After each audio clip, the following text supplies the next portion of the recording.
Hi everyone. कभी mom से डांट खाई है? तुम अपने फ्रेंड के पीछे पीछे चलते रहते हो सारा टाइम, वो बड़ा नेता बनता फिरता है, लीडर बना फिरता है।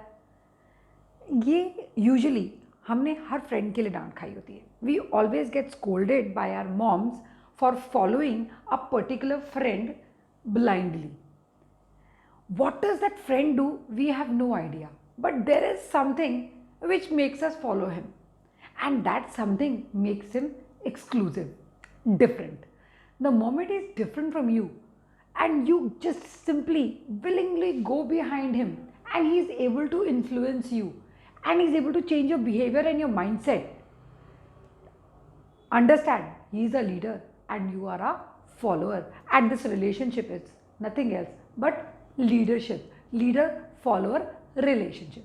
That's in a personal connection. But when you talk about an organization, there is someone in the organization who's kind of very bossy and kind of a person who's always dominating others, and other happily get dominated by him or happily get influenced by him and willingly follow him and have no actually objections to what the other person is saying, and they don't even challenge why this person, they don't ask questions. Understand, the person whom you're following blindly, the person whom you don't challenge, not because he has a job position or some other reason, but he has the quality of capturing you, influencing you, he is undoubtedly a leader. So who is a leader? A leader is a person who possesses attributes of leadership. And leadership, when you talk about leadership, it's not a ship in which a leader sits and goes somewhere. No, it's a relationship between leader and follower. Now, leader influences the follower, follower willingly follows a leader, they achieve the common goals. The willingness of the follower to actually follow the leader is the behavioral change he has. It's a continuous process, it keeps on happening, it's for achieving common goals. Undoubtedly, these all things constitute the features of leadership. So we'll start with the definition first.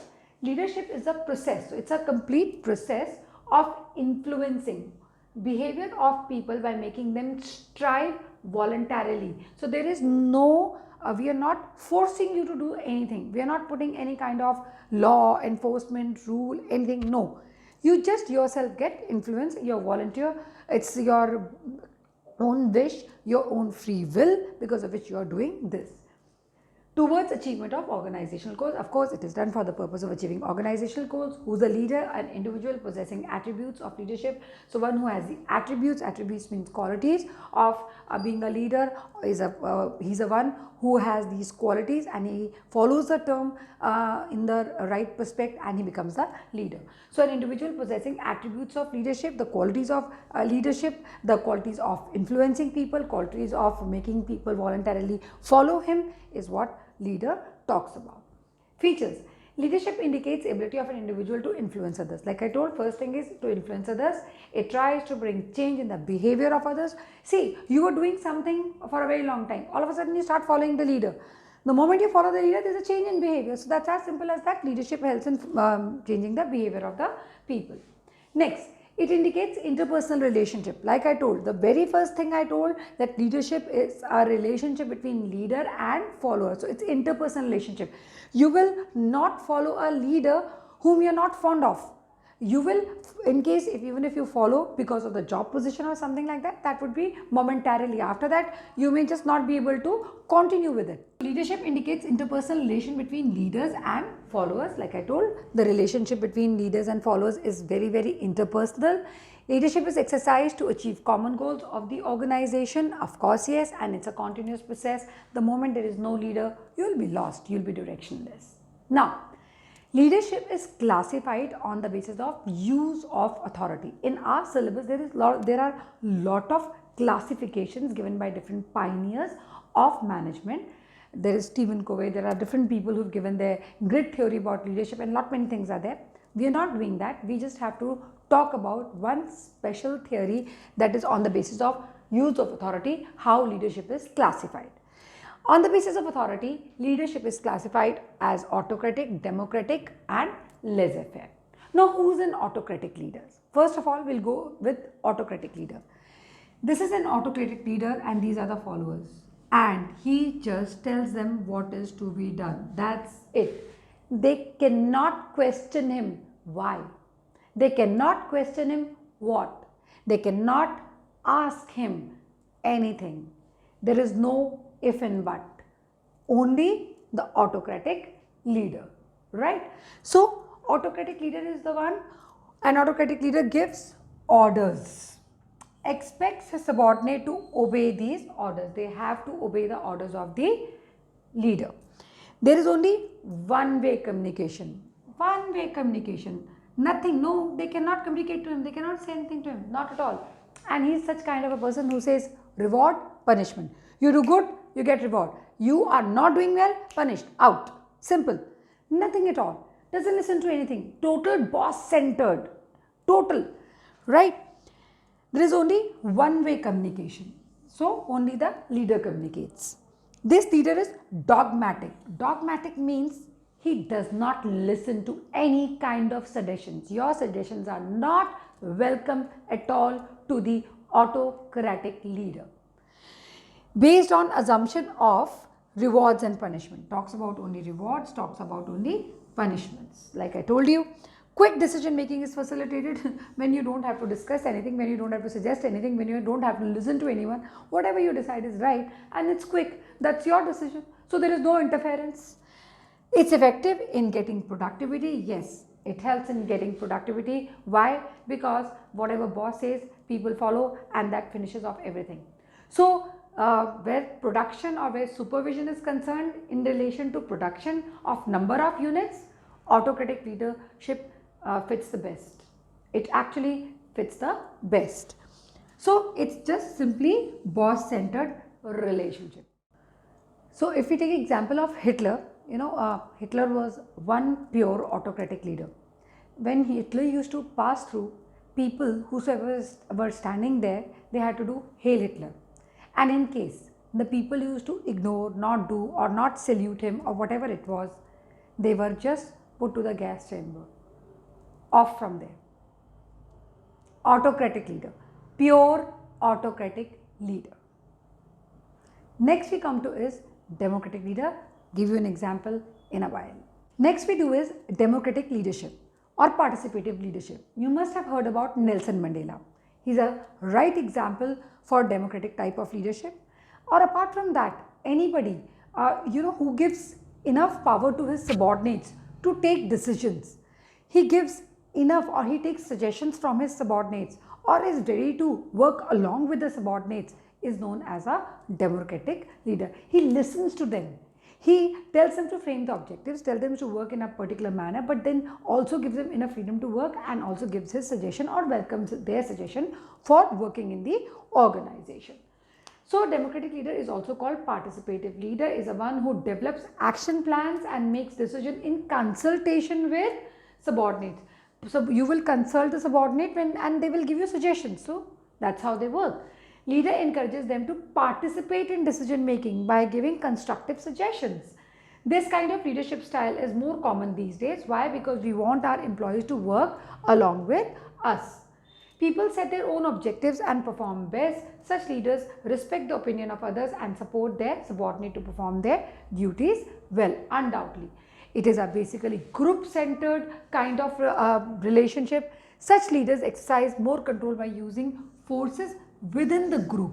So whatever group they belong to, the sense of belongingness of the leader and of the subordinate is towards a group and group betterment, group incentive, and that's how they work. Now, suppose A is the leader here. This is a group of people and this group constitutes of A, B, C, D and E. So, if A is a leader and B, C, D, E are subordinates, if you can see there is a simple relationship out here. All are communicating with each other. Very simple. They can communicate with each other also, and that's how the leadership goes on. So this is the democratic type of leadership. Next we come to is laissez-faire. Now laissez-faire kind of a leader, if you've heard of Warren Buffett. Warren Buffett is a business tycoon from America.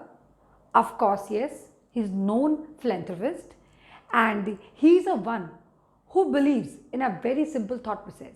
He says, I will not use my power. I'll give enough freedom for my subordinates to perform their work. Whenever they need me, I'll be standing by their side, I'll be supporting them, I'll just give my help whenever they want from me. Pure subordinate centered, purely subordinate centered is also known as what? It is free rein leadership.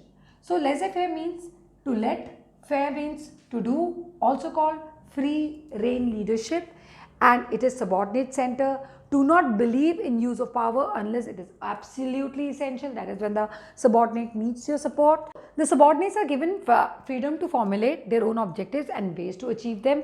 The manager is there to support group members and supply information to them. Group members work on their own. The group members just simply work on their own. The manager comes and he supports them whenever it is required. He gives them enough freedom to take the decisions. Like for example, in this diagram we have out here, A is a leader out here and B, C, D, E all are subordinates. So whenever required, A will lend support to all of them, but otherwise he is out of the scenario. Like I told you, Warren Buffett, he does that very often, and he is been known, he is the 7th richest person in the world. So he followed the laissez-faire style of leadership. Not very common, a quite rare one, but see, people follow that kind of leadership style because when they want the subordinates to grow up in their life and they want people to do best for the organization. So just a recap: autocratic, democratic, and we have laissez-faire, that is boss centered. The autocratic, democratic is group centered, and laissez-faire is what? It is subordinate centered. And then we have the definitions. From the definitions and from the use of power and the kind of communication flows, we can get to know the difference between all the three. Let's come to difference between autocratic, democratic and laissez-faire kind of leadership. Starting with the autocratic meaning. Autocratic leader is the one who gives order and expects his subordinates to obey his order or to comply with his orders. Democratic makes action plan and makes decision in consultation with the subordinates. So he takes suggestions from them and he consults them and tells them, let's take this decision together. It's let's do it together. Laissez-faire do not believe in use of power unless it is absolutely essential. So they are the people who do not use any kind of power. They let the subordinates take their own decision. So when we talk about all these three kind of leadership, the autocratic leader is I kind of leader, we can say. Democratic is we kind of leadership, and laissez-faire is you kind of leadership. How? I'll explain. This is boss centered, this is group centered, and this is subordinate centered. Second difference. Here the communication is one way, boss tells everything. See, here it is just one way communication. So we have one way communication, the arrows show the communication. Then here it is two way. So this one is consulting, this one, and here and here. And here sometimes subordinates, they consult amongst each other also. That is also a feasibility. So that's kind of a democracy. There people just they discuss things with each other and they then take decision. Here the decision is free flow. Why? Because leader is somewhere here. So the leader is somewhere here, sitting around here. He is a leader out here. He sits here and the rest all are doing their work. So major consultation is that these people are working and the leader is separate. So they have their own kind of communication. If you see, there's a communication here, here, here, here. Everywhere people are communicating with each other here. See, all are communicating with each other. Now, behavior. This is task oriented. Work given, you do it. This is relationship oriented. Let's work together. This is responsibility oriented. You are responsible for the work. So you are responsible for the work. Autonomy to subordinate. Here less freedom is given to the subordinate. Here very high freedom is given, and like high freedom is given. Here very high. All decision making is done by the subordinates. Here it is high because we consult the subordinates. And in the last one, when you talk about control, autocratic has high level of control because he has control from the point of view of leader. So from the point of view of leader, the control is very high. Here it is low level and here the control of the leader is least. So when we talk about the kind of leadership, here we have the kind of leadership. When we talk about autocratic, I am the boss, I kind of leadership. Let's do it together. We kind of leadership. You perform the work. I'm sitting here. When you need me, call me. It's you kind of leadership. Another kind of leadership style which is called charismatic. It's not in your syllabus, it's just for information. I'm telling you, charismatic leaders are those when they speak, people just go gaga over them, they just follow them blindly, and they just feel like, okay, yes, he's the one who's saying whatever he's saying is totally absolutely correct, there is no doubt about it. So there was Martin Luther King, when he went for giving the first speech, he thought very few people will come and see. But when he was actually giving the speech, he saw to the extent his eyes could go, there was a mob around listening to what he was trying to say. How many people could follow him or not, but he had the charisma over people, charismatic leader. I hope the complete topic is clear to all of you. We'll start with the next topic in the next video, communication. Till then, bye bye, ta-da.